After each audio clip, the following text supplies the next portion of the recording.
l'islam tel qu'il est pratiqué par une majorité des pays musulmans, n'est pas une religion, dans le sens qu'on donne à ce terme en Occident. Cet islam ne se limite pas au domaine de la foi librement consentie, et au culte qui serait pratiqué dans un cadre privé. Dans l'islam, il n'existe pas de séparation entre la religion et la politique, puisque le Coran et la Sunna de Mahomet instaurent une législation stricte, la charia. Le Conseil européen de la fatwa précise les principes juridiques qui doivent guider la vie des musulmans vivant en Europe. Pour montrer la nature de ces principes juridiques prononcés par ce Conseil européen de la fatwa et de la recherche, on commencera par la sanction prévue contre l'apostat qui quitte l'islam. Sur le site internet de ce Conseil européen de la fatwa, on peut visualiser le principe juridique fixant la sanction de l'apostat qui quitte l'islam.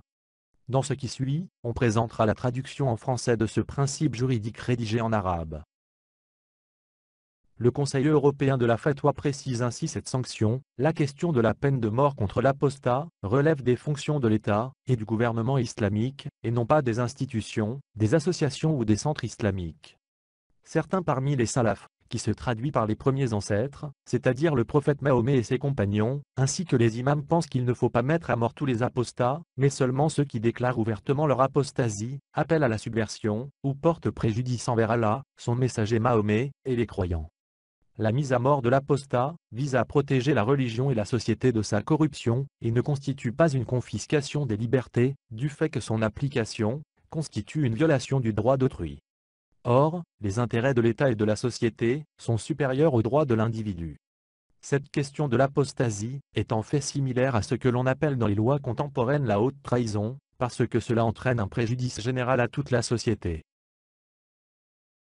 Si on analyse la différence que fait la fatwa entre les apostats qui doivent être tués et ceux qu'on peut épargner, on constate que la différence reste particulièrement floue. En fait, il suffit que l'apostat déclare ouvertement son abandon de l'islam pour que sa mise à mort devienne licite. Le Conseil européen pour la fatwa et la recherche est une fondation islamique qui définit la jurisprudence musulmane et prononce des fatwas pour les musulmans vivant en Europe. Ces fatwas constituent des décisions juridiques qui doivent guider la vie des fidèles dans les pays où l'islam est minoritaire. Il a été créé en 1997 à l'initiative de l'importante Union des organisations islamiques en Europe, UOIE. Cette union regroupe les grandes associations musulmanes qui exercent leur activité dans les pays européens.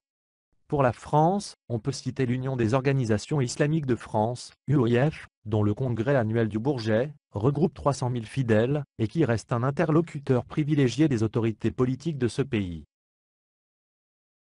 Ce Conseil européen de la fatwa et de la recherche agit en conformité avec les directives données par l'Organisation de la Conférence islamique, ce puissant lobby mondial qui regroupe les 57 pays musulmans. Ces directives peuvent être illustrées par le document intitulé « La stratégie de l'action islamique à l'extérieur du monde musulman ». Ce conseil demande aux musulmans qui vivent en Europe de se conformer aux prescriptions immuables de l'islam, c'est-à-dire les prescriptions juridiques énoncées par les textes sacrés de l'islam, en particulier le Coran et la Sunna de Mahomet. Ces prescriptions font l'objet du consensus au sein de la communauté musulmane. Les principes juridiques émis par le Conseil européen de la fatwa définissent la jurisprudence islamique pour les musulmans vivant dans les pays européens.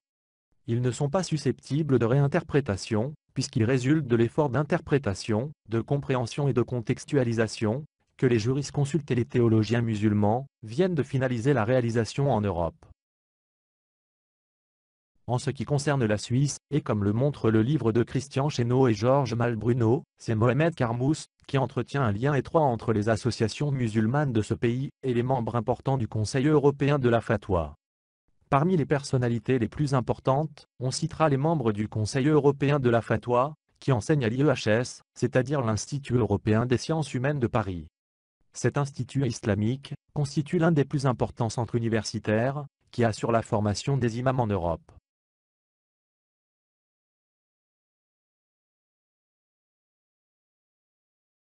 Mohamed Carmous est le fondateur de la Ligue des musulmans de Suisse, la LMS, qu'il présidera une dizaine d'années. Il est également président et fondateur du complexe culturel musulman de Lausanne, un centre important de l'Union vaudoise des associations musulmanes. La Ligue des musulmans de Suisse cite, comme une de ses références, le recueil de fatwa, qui est réalisé sous la direction de Youssouf Al-Qaradawi. En 2007, La Ligue des musulmans de Suisse invite à son congrès l'important responsable du Conseil européen pour la fatwa, Ahmed Jabala. Un autre membre de ce Conseil européen de la fatwa, Youssef Ibrahim, alors imam de la mosquée de Genève, est aussi invité à ce congrès.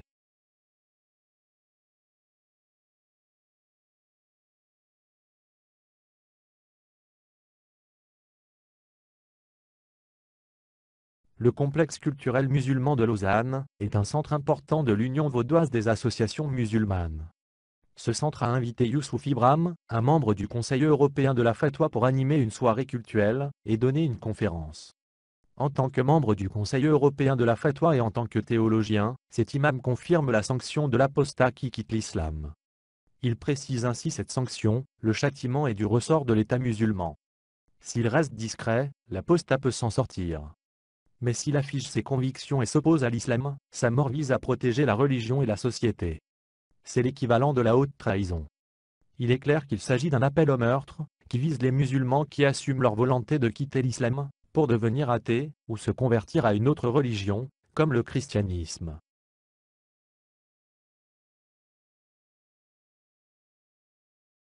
Un autre événement montre toute l'ambiguïté, pour ne pas dire la duplicité de la position de l'UVAM envers les extrémistes islamistes.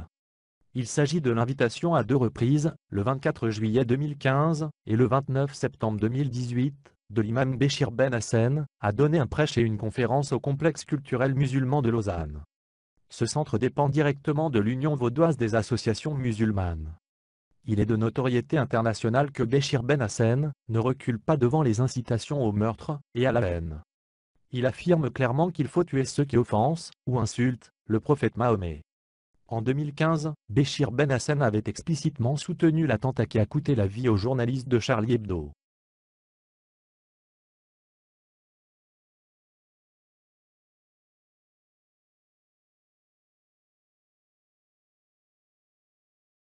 العميان المكفوفون الذين فقدوا البصر انتقموا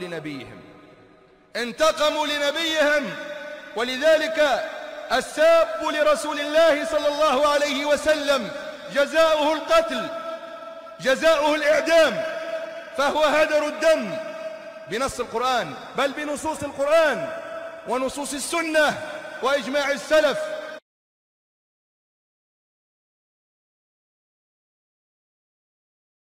Ce même Béchir Ben Hassen traîne avec lui un passé qui nous laisse perplexes. Marié à une Française, Béchir Ben Hassen la répudie.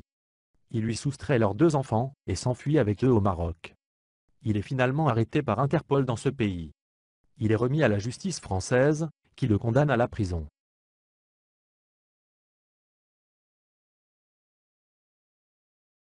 Peu après, Béchir Ben Hassen veut aller au Canada pour faire des prêches dans les mosquées de ce pays.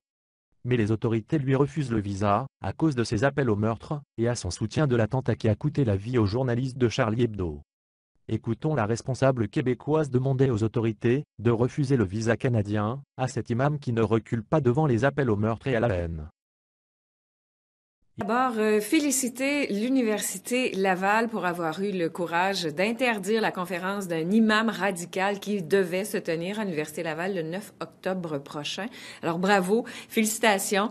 On peut pas en dire autant du ministre de l'Éducation qui n'a pas eu le courage de répondre ce matin en Chambre à 3 questions sur la venue de cet individu radical ici au pays.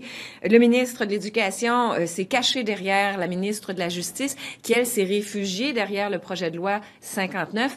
Malheureusement, pour le moment, le projet de loi n'est qu'au stade de projet et il faut agir immédiatement. Cet imam radical qui a été incapable de dénoncer les attentats de Charlie Hebdo, bien au contraire, devrait arriver au pays sous peu, devrait donner 2 autres conférences, une à Montréal le 10 et à Gatineau le 11.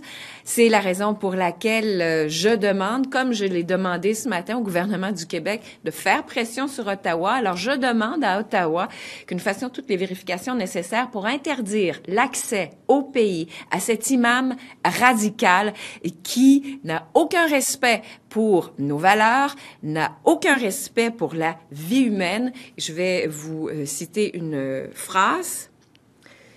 Cet homme est Pas besoin d'être un enquêteur du SCRS pour retrouver sur Facebook, sur YouTube, de ses écrits et de ses envolées lyriques. Donc, il a approuvé les attentats de Charlie Hebdo dans une conférence publiée le 10 janvier 2015 sur Internet en disant, et je le cite, « La punition pour quiconque insulte le prophète Mahomet est la mort. Il devra être puni en étant exécuté. » Donc, aucun respect pour la vie humaine. On prône ici un discours de haine et surtout d'incitation à la violence. Alors, pour le moment, nous n'avons pas de loi au Québec pour interdire ce type de discours. Cet homme vient ici faire un discours, semble-t-il, pour contrer la radicalisation des jeunes. Nous pouvons en douter. Donc, nous demandons au gouvernement du Canada d'agir et d'éviter que cet imam radical entre au pays. Il est légitime de poser des questions au sujet de cette proximité entre l'Union vaudoise des associations musulmanes et les imams ou le Conseil européen de la fatwa, qui incite clairement à la violence et à la haine.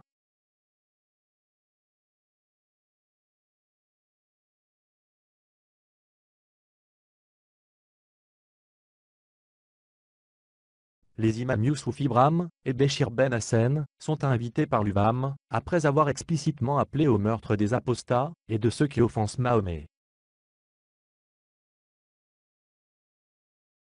Ces appels au meurtre constituent un danger grave pour les ex-musulmans qui deviennent athées ou qui se convertissent au christianisme et qui expliquent les raisons de leur choix du christianisme ou de leur refus de toute religion. Ces personnes ont le droit légitime de demander la protection des autorités pour qu'elles appliquent la loi et sanctionnent toute association qui relaie les incitations à la violence raciste et à la haine.